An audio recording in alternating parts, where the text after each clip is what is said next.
Here's what you can look forward to on this episode of The Nice Guys on Business. One of the things that I recognized pretty early on and then going through my career and writing the book was that it really kind of all coming alive starts with having a very powerful why, right? A powerful why, which is really what purpose is all about. And so the with purpose, on purpose is discovering that powerful why purposefully, like intentionally, and then on purpose is activating it, right? And so one thing is that, hey, I could tell you what my powerful why is. It's to inspire people to come fully alive. But if I don't do anything with it, then there's no on purpose side of stuff. So that's what it's all about. With purpose, on purpose is finding that powerful why and activating it on my daily life. So tell me, when the time is right, will you be ready for the Nice Guys on Business? Oh, yeah. Go from where you are now to where you could be. Get expert tips to grow your business, to be more productive and more efficient, whether you're trying to build influence, grow your community, or make it rain. Best-selling author of Nice Guys Finish First, Doug Sandler, can lead the way. The Nice Guys on Business is produced by TurnKey Podcast Productions. Now, here's your host, Doug Sandler. All right, Nice Guy community, welcome back to the podcast. Now, 6 foot with freckles. I'm not talking about me. Yes, that is the guy that's sitting across the table from me right now. Challenged like me with little brother syndrome and lessons learned along the way. Southern California, Redondo Beach comes alive, and Bret Magpiong. Did I have that right? Did I nail it? You got it right. You got it right. Yes. You know, I'm looking for names like Smith. Every time I get an agency that reaches out to me, I'm like, can you give me somebody with an easier last name? But your story was so good and compelling. I'm like, okay, well, I can screw it up and it's totally fine. He gets it. Explore the vibrant journey of Bret, blending his warmth with Southern California hustle. His story is definitely a tapestry of resilience and purpose. We're going to join him a little bit on that journey where every moment is savored and every challenge is an opportunity for growth. We are one step closer today, folks, to being truly alive and truly wealthy. I used a little bit of his book title in there as well. We're going to talk about that too. Bret, welcome to the Nice Guys on Business podcast. It's great to be here. Thank you for having me. So, Bret, are you a nice guy? I am a nice guy. You just have to ask my wife. Well, maybe not. Don't ask my wife. Ask my daughter. My daughter will say I'm a nice guy. All right. So you kind of put this vision in your head. As soon as I ask you, to tell me if you're a nice guy, you probably already knew what a nice guy was, or at least had your definition of that. So I know we didn't prepare for this, and I hate to put you on the spot, but I have a feeling you can talk on the run here. What is being nice in your opinion?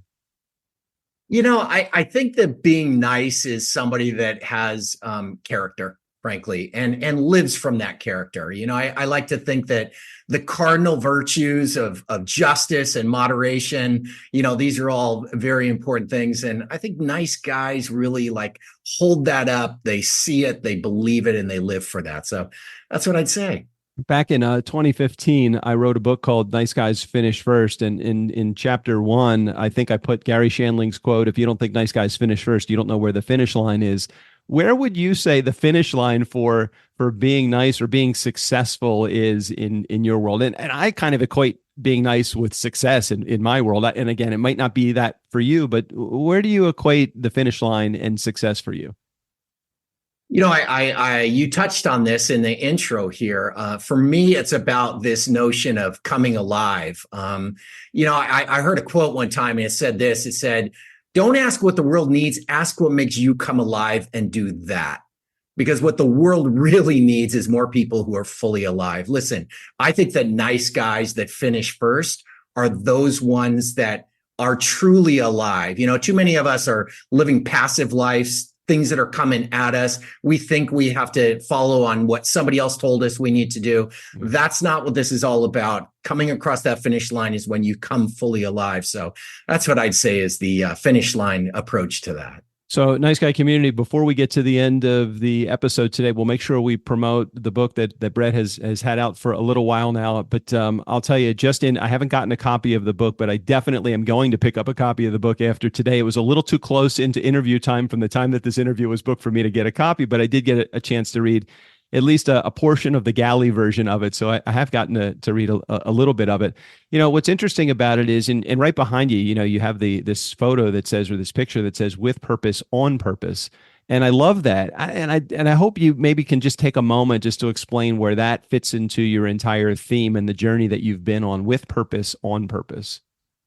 Yeah, one of the things that I recognized pretty early on, and then going through my career and writing the book, was that it really kind of all coming alive starts with having a very powerful why. Right? A powerful why, which is really what purpose is all about. And so the with purpose, on purpose is, with purpose is discovering that powerful why purposefully, like intentionally, and then on purpose is activating it, right? And so one thing is that, hey, I could tell you what my powerful why is. It's to inspire people to come fully alive. But if I don't do anything with it, then there's no on purpose side of stuff. So that's what it's all about. With purpose, on purpose is finding that powerful why and activating it on my daily life. When the agency that recommended that I talk to you and have an interview with you connected with me, the first thing that they said, and I always ask, well, what's he good at? What's he do? Why would I want to have him on the show? And nothing, no offense to you at all. I just we get a bunch of requests to be on the show, and I'm thinking, okay, well, what's your unique value proposition? And I said, well, what's he an expert in? And it was wealth management. Now, I'm trying to understand a little bit about. You haven't discussed money at all. I haven't heard the word money come out of your mouth, written, orally anyway. What kind of wealth management do you do? Well, I'm going to call it total wealth management or true wealth management. Look, I was a wealth manager for 35 years in my career. I retired a couple of years ago, and I was in a very unique space in the wealth management space because I worked with the ultra high net worth. Turns out they were like the less than 1%ers. Mm-hmm. And listen, it was a unique kind of place for me to be. And not a lot of us have that kind of thing. That's why they are the less than 1%ers. But what I found in those 35 years was that while my really primary job was around wealth management, around the financial aspect of stuff, mm-hmm. I found that these clients, these very successful from a financial perspective, had different questions about their own personal wealth. Questions like this: what's the money going to do to my kids? Mm-hmm. That's relational wealth. That's not financial wealth. Or how come I don't feel like I have so much time on my hands? That's temporal wealth. Or how come I don't have peace of mind? Believe it or not, some of these folks, they just didn't feel like they had peace of mind with all of the wealth that they had. So what I came to discover was that true wealth has a lot of facets to it. Of course, there's the financial wealth, but there's also relational wealth. There's mental wealth. There's physical wealth. Like my health is a wealth management type of activity. Mm-hmm. And then there's the wealth of time. And so when I say that I'm a wealth manager, it's about that true wealth, which is all those aspects of things. And it's really what I learned from having interacted with these very, very successful people, that's where the real kind of like value was in providing them advice or making sure that I integrated all these different things into our total wealth management solution for them. So knowing what you know now about the ultra wealthy, those high net wealth individuals, if money wasn't the signifier of true wealth, what was it that I can hear what they were seeking? They needed a little bit more security in their health and their well-being and their time management and the relationship management that they have. How do you help them find that? Because oftentimes as a financial wealth advisor, you probably take the same role as a bartender. Sometimes you play the psychology role too. You almost have to have a dual degree and dual licenses in financial advising skills, being a proper fiduciary, and also in psychology. Because look, it's not all about the money; it's got to be about the mental well-being as well. Is that fair? Absolutely. Look at what I like to think of is like the stacking of these different wealths. Think of a Rubik's Cube. Right? A Rubik's Cube has 6 facets to it, 6 sides to it. And usually what we're trying to do is solve each one of those sides in and of themselves. So if you take something like green as being money or finances, and red being mental, and white being physical, the reality of their lives was that Rubik's Cube was constantly spinning. Mm-hmm. And that blues and reds and yellows, they were all intermixing with each other. The key for me was to make sure that I was helping them stack inside of those different facets. Here's a case in point. I had a client who was larger than life and made a tremendous amount of wealth. And he was very, very intimidating. He ran public companies and he was intimidating. And that's what helped him get wealth. Yeah. He also had a 14-year-old son who I knew because I was, personally involved with the family. Mm-hmm. And so there was a point where I said to my client, listen, have you ever considered bringing your son into the boardroom with you? Not to give advice or to sit at the table, but like sit behind you and just watch you working. It touched on things like relational wealth with his son. Mm-hmm. I mean, if I thought that he was intimidating, can you imagine what it was like for his son? Living with him. Yeah. Crazy, right? And it wasn't because he was intimidating towards his son. It was just that his aura was that, and his son knew it. Mm. And so the mental side of that is stacking with the relational side of stuff, which also coupled in the fact that he was running this boardroom, which was a financial kind of like side of stuff. It also was a wealth of time. Look, he was a busy man. To be able to engage his son in that time period was one of those things where you could just add all those things together to help around that. I'm not a psychologist. I'm not a wealth psychologist. Don't get me wrong around that. It was just that on purpose with purpose kind of like, side of things of like, be intentional around your wealth, around your life, around the things that really do bring you that joy that you're looking for. Because at the end of the day, if it was all just about the financial wealth, we know that money can't buy you those things. It just can't. So that was really the aspect of things that I would engage with my clients. Well, it's interesting because as I query those in our audience oftentimes and talk to them about money, wealth, legacy, all of those things, there is a disconnect sometimes in the relatability factor of someone that has a lot of money and someone that doesn't, that might be in our community, just trying to figure out where the next rent check is coming from or where their next paycheck is coming from. Can you be brutally honest and open about telling our community that, or maybe not telling our community, maybe contradicting what I have to say, which is totally fine too.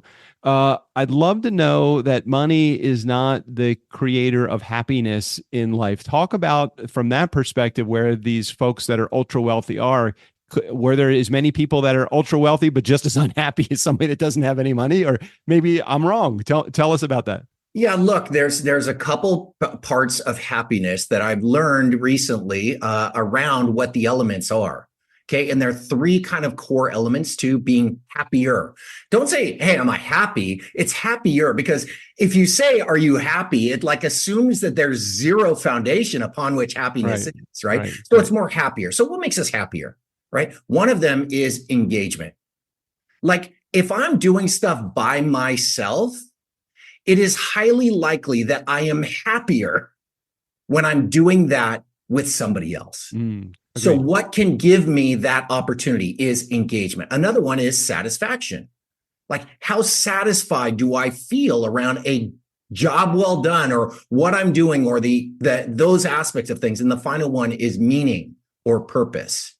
So when you look at the happier kind of like aspects of things, it's about this interaction between engagement, satisfaction, and meaning that brings these kind of like elements into play. So look, people can be happier without the finances if they have engagement, satisfaction in what they're doing, and there's meaning behind it. They can also be happier if they have all this wealth, if there's engagement and there's satisfaction and there's meaning behind it.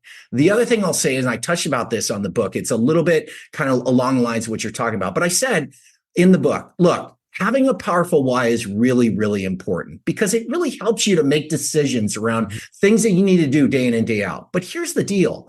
I can talk to you about having a powerful why because you're at the third or fourth or fifth layer of Maslow's hierarchy of needs. If you're on level 1, where it's like, hey, I'm just trying to eat here. Right. And you're right. talking about a powerful why, it's almost cruel to like talk about, well, you got to find your purpose. You got to find your powerful why. I'm just trying to like find where to live here. I'm trying to put food on the table. So there's a real empathy that we need to have around these dialogues with the people that you said are like, hey, I'm just trying to like figure out how I'm going to get the next paycheck on my table, or where my next food on the table and the next paycheck, and how I'm going to get a roof over my head and that kind of stuff. Most of us and the people on your podcast, probably not there, quite frankly. So having that purpose discussion, it likely is going to touch on those things, but the reality is that not everyone is in that situation. And, having the empathy and the awareness around that is really important. Is it a chicken or egg thing? Is it a, I'll be happy when I have money, or I'll get money when I'm happy, or I'll have, satisfaction when I'll be happy when I'm satisfied. I'll be satisfied when I'm happy. How do we know which comes first? Because I think that there is probably many people that are beyond the, I'm just trying to figure out, where my next meal is coming from or where I'm going to live. That's not a lot of people in the cross section of listenership to our show. Yeah. So, and I don't want to discourage those people from listening to the show, but it's probably not where our message is mainly aimed. So talk to the people that are in our audience that are, have a business or thinking about starting a business, and they're trying to figure out life. What do we need to get in order in their house first so that we can take the next step? Totally not related maybe not related to the subject you want to talk about, but you seem to be a great guy to have this conversation with, because I don't know, we just started heading down that path. Yeah, look, I don't know what comes first.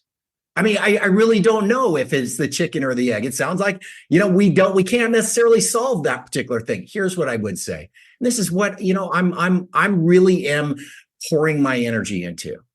It's come alive. Come alive, right? What I started with.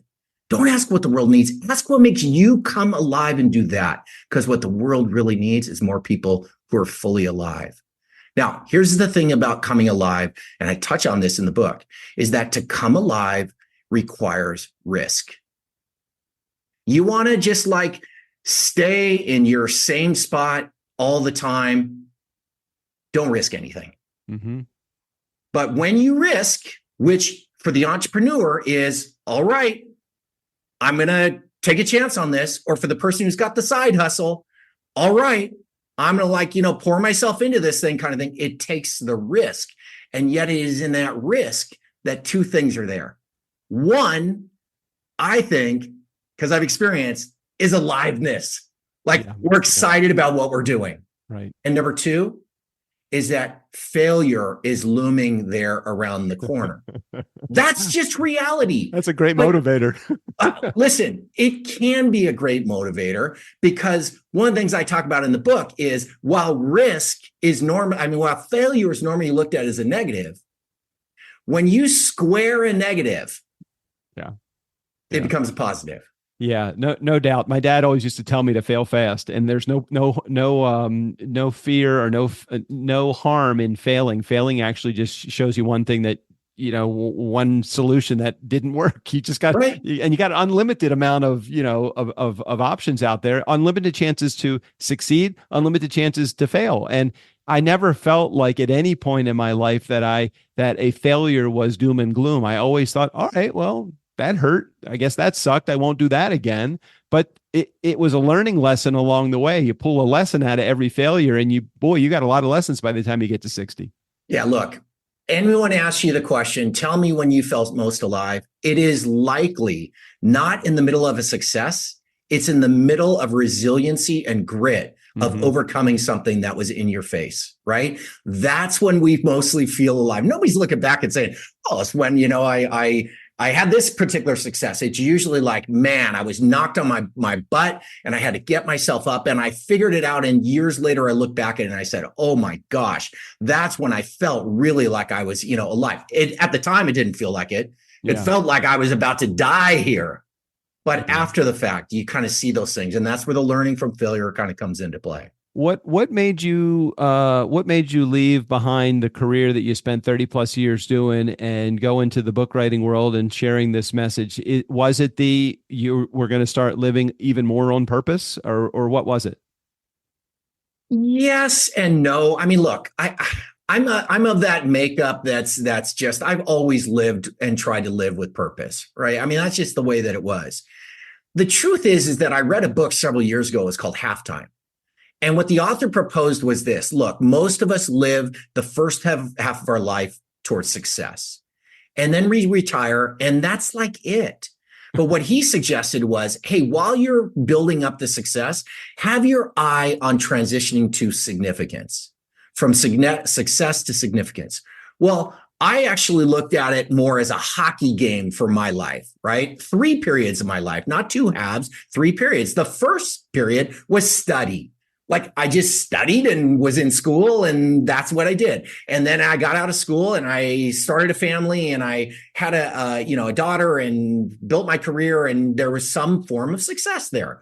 Different kind of levels of success for different people. But then I looked at, okay, now I want to move to that third period of life. God, I'm getting older and that kind of stuff, but I'm still young enough. I want to have significance. I don't want to take the experience that I had with some of these really, really fascinating clients for my own life and just take it with me to the grave.